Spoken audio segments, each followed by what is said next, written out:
கர்த்தரும் இரட்சகருமாகிய இயேசு கிறிஸ்துவின் இனிய நாமத்தினாலே உங்கள் யாவருக்கும் வெளிச்சத்தின் பாதை இந்த நிகழ்ச்சியின் மூலமாக மற்றும் ஒரு புதிய மாதத்திலே உங்களை சந்திப்பதில் மிகுந்த மகிழ்ச்சி அடைகிறோம். இந்த மாதத்தினுடைய சிறப்பு அம்சம் என்னவென்றால், இந்த மாதம் நம்முடைய ஆண்டவராகிய இயேசு கிறிஸ்துவினுடைய சிலுவை பாடுகளை தியானிக்கிற ஒரு மாதமாக இந்த மாதம் காணப்படுகின்றது. அநேக திருச்சபைகளிலே இந்த மாதத்திலே அவர் சிலுவையில் பொழிந்த 7 வார்த்தைகளை தியானிக்கிற ஒரு மாதமாக இந்த மாதம் இருக்கிறது. நம்முடைய இந்த வெளிச்சத்தின் பாதை இந்த நிகழ்ச்சியிலும் கூட கர்த்தருக்கு சித்தமானால் 2 அல்லது 3 வார்த்தைகளை அந்த சிலுவையில் ஆண்டவர் பேசின அந்த 7 வார்த்தைகளிலே ஒரு 3 வார்த்தைகளை நாம் தியானிக்க இருக்கிறோம். என்னோடு கூட சேர்ந்து கொண்டு லூக்கா எழுதின சுவிசேஷம் 23வது அதிகாரம் 34வது வசனத்தை நான் உங்களுக்காக வாசிக்கின்றேன். அப்பொழுது இயேசு, பிதாவே, இவர்களுக்கு மன்னியும், தாங்கள் செய்கிறது இன்னதென்று அறியாதிருக்கிறார்களே என்றார். அவருடைய வஸ்திரங்களை அவர்கள் பங்கிட்டு சீட்டு போட்டார்கள். ஹல்லேலூயா! கர்த்தருடைய பரிசுத்த நாமத்திற்கு மகிமை உண்டாவதாக. ஆண்டவராகிய இயேசு கிறிஸ்து இந்த பூமியிலே மனிதனாக பிறந்து 30 வருடம் தன்னுடைய பெற்றோர்களுக்கு கீழ்ப்படிந்தவராக காணப்பட்டார்.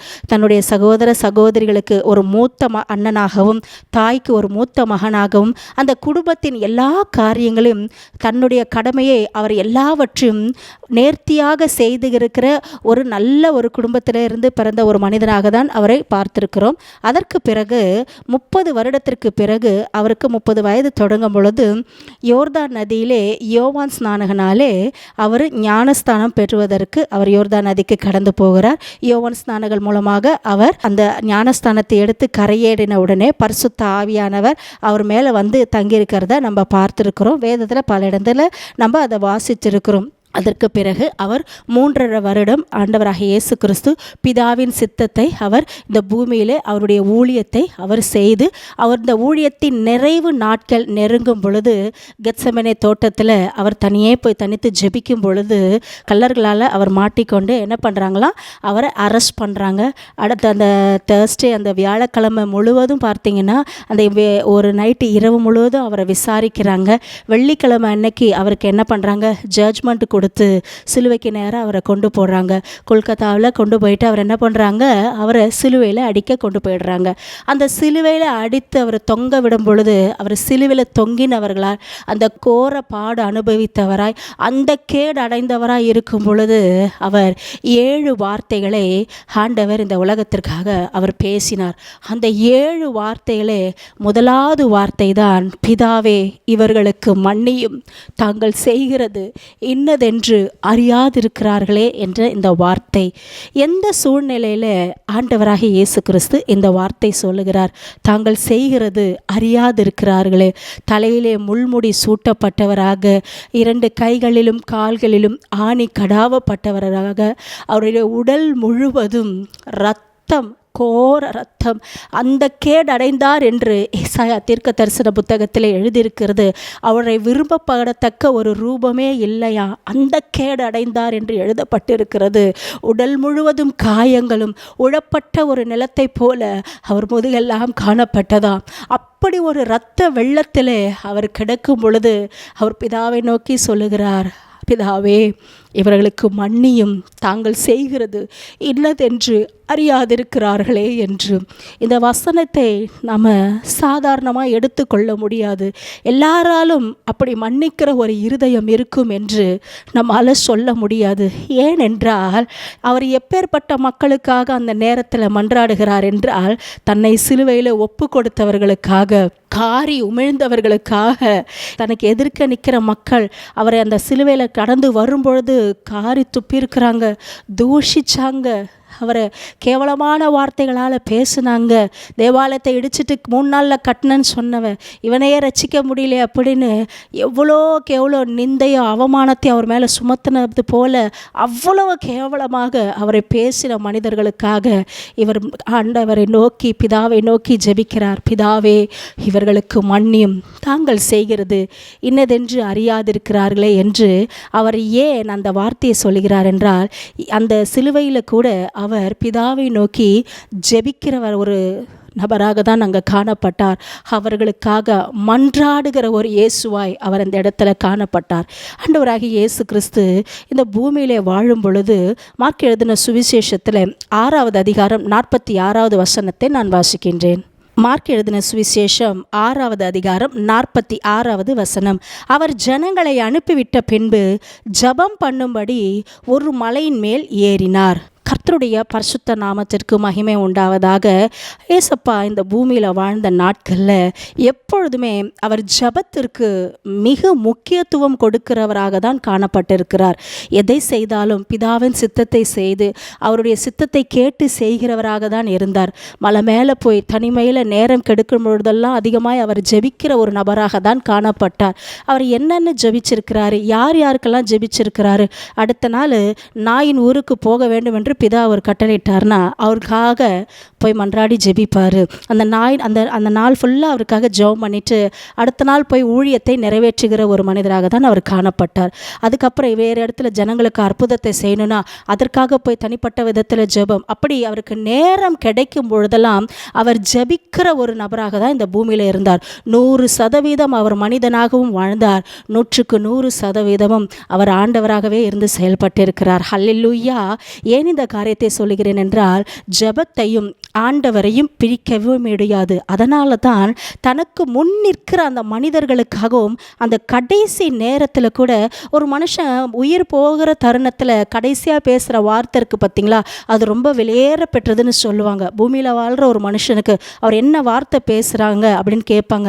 ஆனால் நம்ம ஆண்டவராகிய இயேசு கிறிஸ்து சிலுவையிலே தொங்கும் பொழுது அவள் பேசின இந்த 7 வார்த்தைகளிலே இந்த முதலாவது வார்த்தை மிகவும் மிகவும் வெளியேற பெற்ற ஒரு வார்த்தையாக இருக்கிறது. பிதாவே, இவர்களுக்கு மன்னியும், தாங்கள் செய்கிறது இன்னதென்று அறியாதிருக்கிறார்களே என்று. அவர்கள் தெரியாமலா செய்தார். யாருக்காக அவர் விண்ணப்பம் பண்ணார்? அவர் பிலாத்துக்காக விண்ணப்பம் பண்ணார். அவர் ஆசாரியர்களுக்காக விண்ணப்பம் பண்ணியிருக்கிறார். அவர் என்ன பண்ணியிருக்கிறார்? ஏரோதுக்காக விண்ணப்பம் பண்ணியிருக்கிறாரு. ஞாயிற்றுக்கிழமை ஓசன்னா கர்த்தருடைய நாமத்தினாலே வருகிறவர் ஸ்தோத்தரிக்கப்பட்டவர்னு குருத்தோலை ஞாயிறு கொண்டாடும் பொழுது இயேசுவை எல்லாரும் வரவேற்ற அதே ஜனங்க வெள்ளிக்கிழமை அவரை அதே ரோட்டில் அவர் என்ன பண்ணாரா, ரோட்டில் வரும்போது சிலுவையை தூக்கிட்டு வரும்போது காரி துப்புனாங்களாம், பரியாசம் பண்ணினாங்களாம், அசிங்கமாக பேசுனாங்களாம், கேவலமாக பேசுனாங்களாம். கொஞ்சம் யோசிச்சு பாருங்க. ஒரு வாரத்துக்கு முன்னாடி அதே இடத்துல பவனி வந்த அதே ஆண்டவர், அதே ஜனங்கள் ஓசன்னா ஓசன்னான்னு பாடி ஆர்ப்பரிச்ச அதே ஜனங்கள் வெள்ளிக்கிழமை அவர் 5-6 நாளுக்குள்ளேயே அவரை என்ன பண்ணுறாங்க, கேவலமாக தூஷிக்கும் பொழுது இருதயம் எவ்வளவு பாடுகளை அனுபவித்திருக்கும், எவ்வளோ வேதனையை அனுபவித்தவராக இருந்திருப்பார், எவ்வளோ ஒரு மன அழுத்தம், எவ்வளோ ஒரு பயங்கரமான ஸ்ட்ரெஸ் இருந்திருக்கு அவருக்கு. எப்படி இயேசுவால் இதை மன்னிக்க முடியும்? எப்படி ஆண்டவரால் அந்த நேரத்தில் அந்த தருணத்திலையும் மன்னிக்க முடிந்தது? ஆண்டவர் இந்த மன்னிங்க பிதாவே அவர்களுக்கு மன்னிங்க அப்படின்னு தேவனை நோக்கி ஜெபிக்கிறதுக்கு முன்னாடி, சிலுவையில் தொங்குறதுக்கு முன்னாடி கெத்செமனே தோட்டத்தில் அவர் போய் ஆண்டவர்கிட்ட மன்றாடு, இந்த பாத்திரம் என்னை விட்டு நீங்க கூடுமானால் நீங்கட்டும், ஆகிலும் என்னுடைய சித்தத்தின்படி அல்ல உம்முடைய சித்தத்தின்படி ஆக கடவுது என்று அந்த கடைசி நிமிஷத்தில் கூட அவர் ஜெபிக்கும் பொழுது ஆண்டவருடைய சித்தத்துக்கு ஒப்பு கொடுக்கிறார். அப்பொழுது ஒரு தூதனை அனுப்பி ஆண்டவர் பலப்படுத்துகிறார். அவர் பலப்பட்ட உடனே எதற்கு சிலுவை வருதா, ஓகே அரெஸ்ட் பண்ண போகிறாங்களா, இவ்வளோ நிந்தை வருதா, எதையுமே அவர் கவலைப்படல. டைரெக்டாக தைரியமாக போயின்னு சிலுவைக்கு தன்னை ஒப்பு வைக்கிறார். எத்தனை பேரால் இந்த நாட்கள் எப்படி சொல்ல முடியும்? நம்ம கடந்து போகிற பிரச்சனைகள், பாடுகள், உபத்திரவத்தில் ஏன் நமக்கு இப்படி வருது, எதனால் நமக்கு வருதுன்னு நம்மளால் அதை யூகிக்கவே முடியாது. ஏன் ஆண்டவரே எனக்கு இதை அனுமதிச்சிங்க அப்படின்னு கேட்குறோம் இல்லையா? எல்லாவற்றிலும் தேவ நாம மகிமைப்படணும். நம்ம மூலமாக நம்ம முகத்தில் ஆண்டவருடைய பிரசன்னம் வெளிப்படணும். நம்மளை கொண்டு தேவன் ஒரு சித்தம் இந்த பூமியில் வைத்திருக்கிறார், பரலோக ஒரு திட்டம் வைத்திருக்கிறார் என்பதை அநேகருக்கு விளங்கி கொள்ள முடியவில்லை. அவர் சொல்கிறாரு, அவர் இந்த பாடுகளுக்கு பயந்ததுனால இந்த பாத்திரம் நீங்க கூடணும் அப்படின்னு சொல்கிறாரா? இல்லை இல்லை. கொஞ்ச நேரம் பிதாவினுடைய முகம் அவருக்கு மறைக்கப்படுகிற ஒரு சூழ்நிலை வருது. ஏசப்பாவோட அந்த முழு உலகத்தினுடைய பாவமும் ஆண்டவராக இயேசு கிறிஸ்துவோடைய தலை மேலே வந்து அமர பொழுது தேவன் பரிசுத்தர், பாவத்தை பாராத சுத்த கன்னர், அவருக்கும் இருக்கிற அந்த கனெக்ஷன் கட்டாயி துண்டிக்கப்பட்டு அந்தகாரத்தில் அவர் தள்ளப்பட்ட போல் அவர் ஆயிடுறாரா. ஏன்னா அவர் பாவத்தை பாராதவர் இல்லையா. பிதா ஒதுங்கி இருக்கிறார். அந்த நேரத்தில் அந்த முழு உலகத்துடைய பாவத்தையும் இயேசு தலையில் சுமக்கும் போது அவரால் ஐயோ ஐயோ என்னால் தாங்க முடியலன்னு அவர் கதறாரு. அப்படி ஒரு நிலைமை வரப்போகுதுன்றதுக்காக தான் அந்த பிதாவின் முகம் தனக்கு மறைக்கப்பட போகிறதே, எப்படி நான் இருக்க போகிறேன் அப்படின்றதுனால தான் அவர் வேதத்தில் ஊழியம் செய்யும் பொழுது கூட ஆண்டவர் சொல்கிறாரு, என்ன வார்த்தையை சொல்கிறாரு, நானும் பிதாவும் நானும் ஒன்றாக இருக்கிறேன்றாரு. அப்போ அவருடைய பிரசன்னம் அவரை விட்டு கொஞ்சம் நேரம் அப்படி விலகும் பொழுது அவரால் அதை தாங்க முடியல. எப்படி இந்த பாடம் அனுபவிக்க போகிறேன். ஆண்டவர் பிதா அதை அனுமதித்தார் இயேசுவுக்கு. இந்த பாத்திரத்தில் நீ பானம் பண்ணணும், இந்த பாத்திரத்தை நீ சுமக்கணும். ஒரு தூதனை அனுப்பி பலப்படுத்துகிறாரு. ஆண்டவர் என்ன பண்ணுறாரோ அதுக்கு தன்னை ரெடி பண்ணிவிட்டு ப்ரிப்பேர் ஆகிட்டு சிலுவைக்கு நேராக கடந்து போகிறார். எல்லா காரியங்கள் நடந்து வரும் பொழுது அந்த கடைசி சிலுவையில் போய் தொங்கும் பொழுது கூட ஆண்டோட சித்தத்தின்படி தான் ஒவ்வொரு வார்த்தையும் அவர் பேசியிருப்பாரு. ஜனங்க எப்படி மன்னிக்கணும், எந்த சூழ்நிலை வந்தாலும் எவ்வளோ போராட்டம் வந்தாலும் மன்னிக்கிற ஒரு இருதயம் ஜனங்களுக்குள்ளே வரணுன்றதை தேசு அந்த இடத்துல பிரத்யட்சமாய் காட்டியிருக்கிறார். பிதாவே இவர்களுக்கு மன்னியும், தாங்கள் செய்கிறது இன்னதென்று அறியாதிருக்கிறார்களே என்று சொல்கிறாங்க. வேதத்தில் ஆதியாகமம் புத்தகத்தில் நாம் எடுத்து வாசித்தோமானால் யோசேப்பு தன்னுடைய சகோதரர் எல்லாரையும் மன்னிக்கிறாரு. நீங்கள் எனக்கு தீமை செய்தீர்கள், ஆனாலும் இப்போ தேசத்தில் நடந்து வருகிறது மாதிரி அநேக ஜனங்களுக்கு ஜீவ விருட்சணம் பண்ணுறதுக்காக ஆண்டவர் அதை எனக்கு நன்மையாக மாற்றினார் அப்படின்னு சொல்கிறாரு. எப்படி அந்த வார்த்தையை சொல்ல முடியும்? சொந்த சகோதரர்கள் தகப்பனிடத்துலேருந்து அவரை பிரிச்சுட்டாங்க, குழியில் தூக்கி போட்டுட்டாங்க. அது மாத்திரம் இல்லை, உன் சொப்பனை எப்படி நிறைவேறது பார்க்கலாம் அப்படின்னு சொன்னாங்க. போய் என்ன பண்ணிட்டாங்க, எகிப்தில் இருக்கிறவங்க கிட்ட போயிட்டு அவனை விற்று போட்டுட்டாங்க அடிமையாக.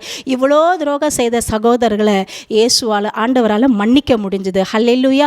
அவர் அன்னைக்கு மன்னித்ததுனால என்ன ஆயிடுச்சு, மொத்த சகோதரர்களும் அவரிடத்துல வந்து நிற்கும்படி தேவன் செய்தார். அதே போல் பார்த்திருப்பீங்களானா ஏசா யாக்கோபை மன்னித்தார். என்னோட கூட சேர்ந்து ஆதியாகமம் புத்தகத்தில் 33வது அதிகாரம் 10வது வசனத்தை நான் வாசிக்கின்றேன். ஆதியாகமம் 33:10. அதற்கு யாக்கோபு, அப்படியல்ல, உம்முடைய கண்களில் எனக்கு தயவு கிடைத்ததேயானால் என் வெகுமதியை என் கையிலிருந்து ஏற்றுக்கொள்ளும். நீர் என் மேல் பிரியமானீர், நான் உம்முடைய முகத்தை கண்டது தேவனுடைய முகத்தை கண்டது போல் இருக்கிறது என்றார். ஹல்லேலூயா. இந்த இடத்துல யாக்கோபு ஏசாவை பார்த்து இந்த வார்த்தை சொல்லுகிறார். யார் இந்த ஏசா? அதாவது ஈசாக்குக்கு முதல் பிறந்த ஒரு மகன். அவனுடைய அந்த சிரேஷ்டபுத்திர பாகத்தை இந்த யாக்கோபு வஞ்சித்து ஏமாற்றி வாங்கி கொள்ளுகிறார். ஒரு ஒரு அது எப்படி சொல்கிறதுனா, அந்த சிவப்பான கூழுக்காக தன்னுடைய சகோதரனிடத்தில் விற்று போட்டுறார். இரண்டாவது தகப்பனிடத்தில் போய் ஏசாவுக்கு கிடைக்க வேண்டிய அந்த ஆசீர்வாதத்தை யாக்கோபு திருட்டுத்தனமாக போய் அந்த பிளஸ்ஸிங்கை வாங்கிட்டு அந்த வீட்டை விட்டு அவர் போயிடுறாரு. அதுக்கு பிறகு 20 வருஷம் கழித்து அவர் திரும்ப வராரு. ஏசா எப்படி என்னை கொண்டுடுவான்னு. ஆனால் ஏசாவுடைய இருதயம் எப்படி இருந்தது? யாக்கோபை மன்னிக்கிற இருதயமாக இருக்கிறது. ஹல்லேலூயா. அப்போது யாக்கோபு சொல்கிறாரு, உம்முடைய முகத்தை பார்க்கும்பொழுது தேவனை பார்த்தது போல். அந்த வசனம் ரொம்ப அழகாக இருக்கிறது. என்மேல் நான் உம்முடைய முகத்தை கண்டது தேவனுடைய முகத்தை கண்டது போல இருக்கிறது என்றார். ஹல்லேலூயா. அப்போ மன்னிக்கிறவன் தேவனால் பிறந்திருக்கிறாங்க. ஹல்லேலூயா. மற்றவங்களை நம்ம மன்னிக்கும் பொழுது அவங்க எவ்வளோதான் நமக்கு தீமை செய்திருந்தாலும், எவ்வளோதான் கொடூரமான துரோகங்களை செய்திருந்தாலும், அவங்க நிமித்தம் நம்ம எவ்வளோ அந்த உலகத்தில் பாடுகளை அனுபவித்தாலும், அவமானத்தை நிந்தையை சுமந்தாலும், நம்ம இருதயம் நம்ம இயேசுவை வெளிப்படுத்துகிறவளை போல இந்த நாட்களில் நம்ம மாறணும். நம்ம சொல்லிடுறோம், நம்ம வாழ்க்கையில் அதை அபியாசப்படுத்துறதுக்கு ரொம்ப கடினம். ஆனாலும் ஆண்டவரிடத்தில் கேட்கணும், ஆண்டவரே மன்னிக்கவே முடியாத எப்படிப்பட்ட மனிதர்களை மன்னிக்க எங்களுக்கு கிருபை தாங்கப்பா, நீங்கள் எங்களுக்கு அந்த கிருபை தாங்கப்பான்னு ஆண்டவரத்தில் நம்ம கேட்டு வாங்கணும். ஏசாவுக்கு எப்படி அப்படிப்பட்ட ஒரு கிருபை கிடைத்தது? எனக்கு அது ஒரு ஆச்சரியம். ஏன்னா அப்பாவுக்கு நான் இறந்தவனே இவனை நான் கவனிச்சிக்கிறேன் அப்படின்னு சொல்கிறார் அந்த ஏசா. நான் அப்பாவை நான் எப்படி இருந்தாலும் இவனை நான் சும்மா விட மாட்டேன்னு. ஆனால் அப்படிப்பட்ட ஏசா 20 வருஷம் கழித்து தன்னுடைய அண்ணன் தம்பி எதிர்க்க வரான்னு சொல்லும் பொழுது அவரை என்ன வேணாலும் செஞ்சுருக்கலாம். ஆனாலும் ஆண்டவர் என்ன பண்ணார்? ஏசாவை மாற்றிருக்கிறார். அப்போ அவனுக்கு மன்னிக்கிற ஒரு இருதயம் வந்திருக்கு. அவர் முகம் எப்படி இருக்குன்னா தேவனை கண்டது போல இருக்கிறது. அப்போ மன்னிக்கிறவங்க முகத்தில் தேவனுடைய பிரசன்னம் இருக்கும். ஹல்லேலூயா. மன்னிக்கிற இருதயம் உள்ள ஜனங்களுக்கு ஆண்டவருடைய குணங்கள் தானாகவே அவர்களுக்குள்ளே இருக்கும். எபேசியருக்கு எழுதின நிருபம் 4வது அதிகாரம் 32வது வசனத்தை நான் வாசிக்கின்றேன். ஒருவருக்கொருவர் தயவாயும் மன உருக்கமாயும் இருந்து கிறிஸ்துவுக்குள் தேவன் உங்களுக்கு மன்னித்தது போல நீங்களும் ஒருவருக்கொருவர் மன்னியுங்கள். ஹல்லேலூயா. கர்த்தருடைய பரிசுத்த நாமத்திற்கு மகிமை உண்டாவதாக. நீங்களும் ஒருவருக்கொருவர் மன்னிங்கள் என்று பவுல் சொல்லுகிறார். ஹல்லேலூயா. அப்போ அவர் தன்னுடைய வாழ்க்கையில் அநேகரை மன்னித்திருக்கிறார். அதனால தான் அவரால் கிறிஸ்துவுக்குள் தேவன் உங்களை மன்னித்தது போல நீங்களும் ஒருவருக்கொருவர் மன்னிங்கள் என்று அவரால் அப்படி எழுத முடிகிறது. மன்னிக்கிறது யாருடைய குணம்? தேவனுடைய குணம். ஹல்லேலூயா. நம்ம எல்லாருக்கும் தெரிந்த ஒரு மிஷனரி, அவர் பேர் பார்த்தீங்கன்னா கிரஹாம் ஸ்டெயின். அவருடைய ஹிஸ்ட்ரியை எடுத்து பார்க்கும் பொழுது ரொம்ப பயங்கரமான ஒரு ஹிஸ்ட்ரி. அவர் ஆஸ்திரேலியா தேசத்தில் பிறந்து இந்தியாவில் இருக்கிற ஒடிசா மாநிலத்தில் கர்த்தருடைய அன்பை ஜனங்களுக்கு சொல்லவும், அங்கே இருந்த ஒடிசாவில் இருக்கிற தொழுநோயாளிகள் எல்லாருக்கும் போய் ஆண்டவரை பற்றி வெளிப்படுத்துவதற்காக அவர்களுக்காக போய் அவர்கள் மத்தியில் அவர் ஊழியம் செய்தார். அவருடைய மனைவியின் பெயர் கிளாடிஸ்ட். அவங்க 2 பேருமே பார்த்தீங்களா எந்த ஒரு சுயநினைவும் அதாவது சுயநலமும் இல்லாமல் 3 பிள்ளைகள் அவர்களுக்கு. அவங்க என்ன பண்ணியிருக்கிறாங்க? ஆண்டவருடைய அன்பை கிரியைகள் மூலம் வெளிப்படுத்தியிருக்கிறாங்க. அந்த தொழுநோயாளிகள் தான் தன்னுடைய கைகளால் பால்களை கறந்து கொடுப்பாங்களாம். அவங்க சமைச்சு கொடுக்கறது இதெல்லாம் வச்சு பல வருஷம் அந்த இடத்துல ஊழியம் செய்த ஒரு தேவ மனிதர் கிரஹாம் ஸ்டெயின். ஒரு நாள் ஒரு தீய மனிதர்கள்லாம் இவர் ஊழியம் செய்கிறத பொறுக்க முடியாமல் என்ன செய்திருக்கிறாங்க தெரியுமா? அவர் ஒரு நாள் ஊழியத்தின் நாட்களை முடிச்சுட்டு வரும்பொழுது ஜீப்பில் இவரும் அவருடைய 2 பிள்ளைகளும் ரொம்ப லேட் ஆகிடுச்சின்னு ஜீப்புக்குள்ளேயே படுத்து தூங்கிட்டாங்களாம். மோசமான மனிதர்கள், தீய நபர்கள் என்ன பண்ணியிருக்கிறாங்க? பிசாசின் குணம் உள்ள மனிதர்கள் இவரையும் இவருடைய 2 பிள்ளைகளையும் தீ வைத்து அன்றைய இரவே அந்த ஒடிசா மாநிலத்தில் அவங்கள கொளுத்தி அழகிய மலர்களைப் போல இருந்தவர்களை கருகின மலர்களாக மாற்றிருக்கிறாங்க. இதை கேட்ட அவங்க மனைவிக்கு உள்ளம் எவ்வளவு உடைந்திருக்கும். ஒரே ஒரு பெண் பிள்ளையை கையில் வைத்திருக்கிறாங்க. ரொம்ப ஒரு கொடூரமான ஒரு சம்பவம். ஆனால் பத்திரிகையாளர்கள், பத்திரிகை நிருபர்கள் எல்லாருமே அந்த தாயார் இடத்துல கேட்டாங்க, இவங்க எல்லாருமே தான் உங்கள் கணவரை சாகடிச்சாங்க, நீங்கள் ஒரு கம்ப்ளைண்ட் கொடுங்கலாமே அப்படின்னு கேட்கும் பொழுது அவங்க சொன்னாங்களா, இல்லை நாங்கள் 2 பேருமே கிறிஸ்துவனுடைய பணிக்காக தான் இங்கே வந்திருக்கோம், நான் மனதார அந்த பிள்ளைகளெல்லாம் மன்னிக்கிறேன் அப்படின்னு சொன்னாங்களா. நம்மளால் இப்படி செய்ய முடியுமா? இப்படிப்பட்ட ஒரு சூழ்நிலை ஒருத்தங்கள் நிமித்தமாக நம்ம ஒரு ஜீவனையே இழந்துட்டோம், நமக்கு அருமையானவங்களை இழந்து போயிட்டோம் அப்படின்னா அவங்களுக்கு மன்னிக்கிற இருதயம் நமக்கு இருக்குதா? 2 பிள்ளைகளையும் கணவரையும் அந்த ஜீப்பில் கருகினவர்கள் அவங்க பார்த்து அவங்க இருதயம் எப்படி இருந்திருக்கும். அந்த இடத்துலையும் கிறிஸ்துவை அவர்கள் வெளிப்படுத்தி இருக்கிறாங்க. என்ன வெளிப்படுத்தியிருக்கிறான்? அவங்கள நான் மன்னிக்கிறேன், மனதார நான் மன்னிக்கிறேன், நான் அவங்கள தண்டிக்க மாட்டேன் அப்படின்னு அவங்க பேட்டி கொடுத்துறாங்க. அந்த ஒரு சாட்சி நிமித்தம் அநேகர் அசைக்கப்பட்டிருக்கிறாங்க. அல்லேலூயா. கர்த்தருடைய பரிசுத்த நாமத்திற்கு மகிமை உண்டாவதாக. எங்கள் குடும்பத்திலே பார்த்தீர்களானால் அநேகர்கிட்ட நான் போய் சாட்சியாக சொல்லும் பொழுது கேட்பேன், இப்படி பிரச்சனை இருக்குது, அப்படி பிரச்சனை இருக்குது, இவங்கள மன்னிக்கவே முடியாது. ஆனாலும் நான் அவங்களுக்காக நான் ஜெபம் பண்ணிக்கிட்டே தான் இருப்பேன். ஆண்டவரே இவங்கள மாற்றுங்க. எனக்கு அருமையான ஒரு சகோதரி, அவங்க எங்கள் கூட ஊழியத்தில் இருந்தவங்க, அவங்களுடைய அண்ணி கேன்சரில் ரொம்ப பாதிக்கப்பட்டவங்க. அப்படி அவங்களுக்காக ஜெபம் பண்ணுங்க என்கிட்ட சொல்லிகிட்டே இருந்தாங்க. அப்போ நான் என்ன பண்ணேன், சரி ஒரு நாள் அவங்க ரொம்ப என்னை கம்பல் பண்ணதுனால அவங்கக்கிட்ட போயிட்டு நான் அவங்களுக்காக ஜெபிக்க போகும்பொழுது அவங்களுடைய ஹிஸ்ட்ரி என்ன, அவங்க எதனால் அப்படி பாதிக்கப்பட்டாங்க, என்ன ஆச்சுன்னு நான் கேட்கும் பொழுது அவங்க சொல்கிறாங்க, என் அண்ணிக்கு 2 பிள்ளைங்க, ஒருத்தங்க அந்த இடத்துல சாகடிச்சிட்டாங்க, அதனால் அவங்க சொந்தக்காரங்களே இந்த மாதிரி பண்ணிட்டாங்க, நான் அவங்கள என்னால் மன்னிக்க முடியாதுன்னு கடைசி வரைக்கும் அவங்க மன்னிக்கவே இல்லை. ஆனால் அவங்களுக்கு திடீர்னு கேன்சர், ஒரே ஒரு மக மட்டும் இருக்காங்க. எனக்கு ஜெபிக்க சொல்லி கூப்பிட்டாங்க. நான் சொன்னேன், முதலாவது உங்கள் அண்ணியை அந்த தன் மகனை சாகடிக்கிறதுக்கு அவங்க காரணமாக தான் இருந்திருக்காங்க, மன்னிக்க சொல்லுங்கள். ஏன்னா அவங்களும் ஒரு ஊழியம் செய்கிறாங்க, நல்ல ஒரு ஜெபிக்கிறவங்களாக இருக்கிறாங்க, அவங்கள மன்னிக்க சொல்லுங்கள் அப்படின்னு சொல்லும் பொழுது அவங்க சொல்கிறாங்களே, என்ன நடந்தாலும் சரி நான் அவங்கள மன்னிக்கவே மாட்டேன், அவங்க முகத்தை திரும்பி கூட பார்க்க மாட்டேன். அநேகர் இன்றைக்கி அப்படி தான் இருக்கிறாங்க, மன்னிக்கிற இருதயம் இல்லை. அப்புறம் எதுக்கு நம்ம கிறிஸ்துவை தொழுது கொள்ளுகிறோம், வேதத்தை சுமந்து செல்லுகிறோம்? ஆண்டவராகிய இயேசு கிறிஸ்துவோட பாடு மரணங்களை நம்ம எப்படி தியானிக்கிறோம் சொல்லுங்கள்? எப்பேற்பட்ட சூழ்நிலையில் ஆண்டவர் பிதாவே அவர்களுக்கு மன்னியும் என்று சொன்னார். நார்மலாக இருக்கும்போது அப்பா என்னை இப்படி பண்ணிட்டாங்க மன்னிச்சிருங்க அப்படின்னு நான் சொன்னார். கைகளில் கால்களில் ஆணி கடாவப்பட்டவரா, முழு உடம்பு முழுவதும் சரீரம் முழுவதும் ரத்த வெள்ளத்தில் இருந்திருக்குது. ஓகேங்களா? நிர்வாணமாக இருந்தாராம். முள்முடியிலேருந்து அப்படியே ரத்தம் ஊற்றப்பட்டதான். அவ்வளோ கோர பாடு, விரும்பப்படத்தக்க ரூபமே இல்லையா. அவரை பார்த்தா இவர் இயேசுவா அப்படின்னு கேட்குற அளவுக்கு இப்படியா இருந்தார் அப்படின்றாங்க. பூரண அழகுள்ளவர்னு நம்ம வாசிக்கிறோம். அவருக்கு அந்த கேடு அடைந்தார். அழகு விரும்பப்படத்தக்க ஒரு ரூபமே இல்லாமல் இருந்தாராம். அந்த நிலைமையில் பிதாவை நோக்கி அவர் ஜெபித்தாரே. எவ்வளோ ஒரு டிப்ரெஷனில் இருந்து அவர் மன்னிக்கிற ஒரு இருதயம் வந்திருக்கு. கிறிஸ்துவை தொழுது கொள்ளுகிற நாம் ஏன் அநேகரை இன்றைக்கு மன்னிக்க முடியாமல் இருக்கிறோம். கடைசி வரைக்கும் அந்த சகோதரி மன்னிக்க முடியாமலே அந்த நோயிலே அவங்க மறித்து போயிட்டாங்க. நமக்கு நோய் பல வேளைகளை நம்ம பாடுபட்டு உபத்திரப்படுறதுக்கு காரணம் என்ன தெரியுமா? மன்னிக்காத குணம். நம்ம பிறரை மன்னிச்சிருங்களாமே. உங்களை உபத்திரப்படுத்துகிறவங்கள நீங்கள் மன்னிச்சிருங்க. பிதா கிட்ட அவர் அப்படி தான் மன்னிச்சார். நீங்கள் மன்னிச்சிருங்க. நம்ம தண்டனை கொடுக்க முடியாது. நம்ம அவங்கள போய் விரோதமாக பேசி எழும்ப முடியாது. அவங்களுக்கு ஈக்குவலாக நம்ம செய்யக்கூடாது.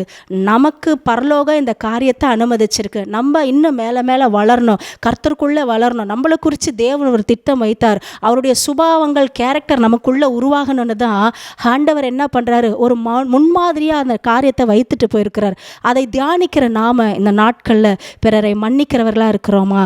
கிரகாம் ஸ்டெயினுடைய மனைவி அந்த பொல்லாத மனிதர்களை மன்னிக்க முடிந்ததே. ஒரே நாளில் கணவரையும் 2 பிள்ளைகளையும் மறிக்க கொடுத்தாங்களே. பேட்டியாளர்கள்கிட்ட என்ன அவங்க பேட்டி கொடுத்தாங்க? நான் மனதார அவங்கள மன்னிச்சிடுறேன், கிறிஸ்துவின் பணியில் நாங்கள் இருக்கிறோம், நான் யாரையும் நான் தவறாக என்ன பண்ண கம்ப்ளைண்ட் பண்ண மாட்டேன்னு கிறிஸ்துவை அந்த இடத்துல அவங்க வெளிப்படுத்தினாங்களே. நம்மளால் ஏன் கிறிஸ்துவை வெளிப்படுத்த முடியலை சொல்லுங்கள்? கொஞ்சம் யோசித்து பாருங்கள். ஹல்லேலூயா. கர்த்தருடைய பரிசுத்த நாமத்துக்கு மகிமை உண்டாவதாக. இந்த வார்த்தையை கேட்டுக்கொண்டிருக்க நீங்கள் யாராக இருந்தாலும் சரி, இந்த நாட்களிலும் கிறிஸ்து மற்றவங்களுக்காக விண்ணப்பம் பண்ணி மன்னிப்பை பிதாவிடத்தில் கேட்டது போல நம்மளை இந்த நாட்களில் யார் யார் உபத்திரவப்படுத்தினாங்களோ, துன்பப்படுத்தினாங்களோ, பாடுபடுத்தினாங்களோ, அவமானத்துக்கு நேராக நம்ம நடத்தப்பட்டிருக்கோமோ, பல வருஷம் எங்கள் பிரச்சனைகளுக்கு முடிவு வரல, இந்த வியாதிகள் சுகம் அடையலை, எங்கள் போராட்டத்துங்களுக்கு முற்றுப்புள்ளி வரல, நீங்கள் ஒரே ஒரு காரியம் செய்யுங்க.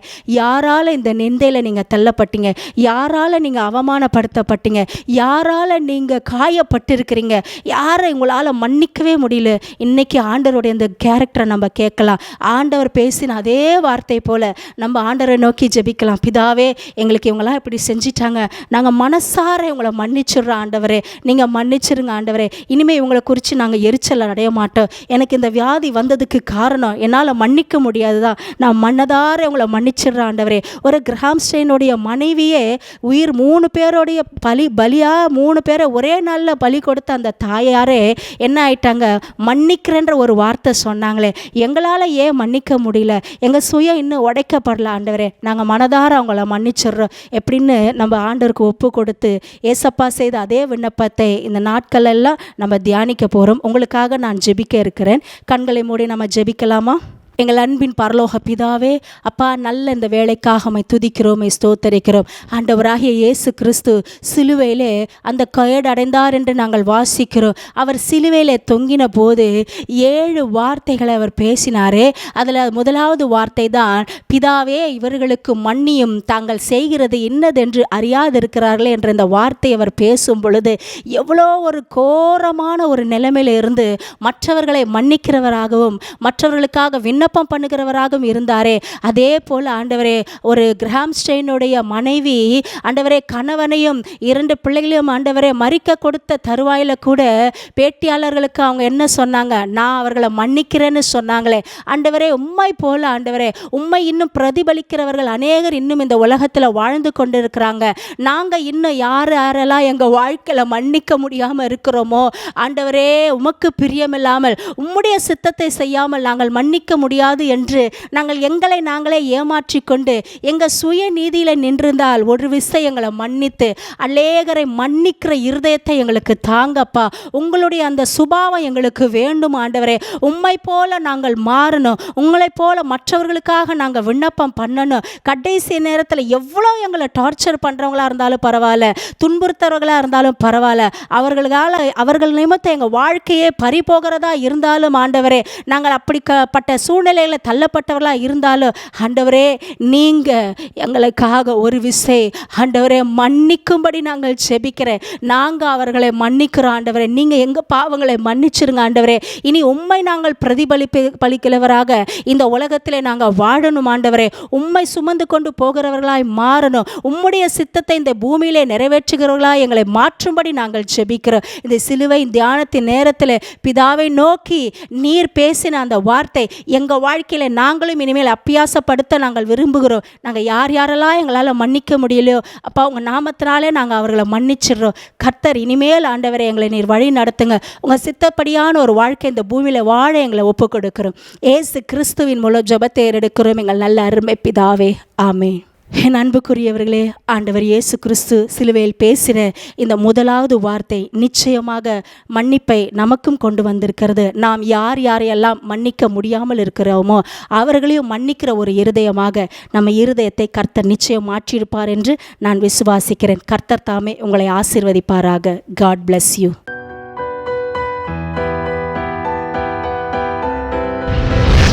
கர்த்தர் உங்களை ஆசீர்வதிப்பாராக.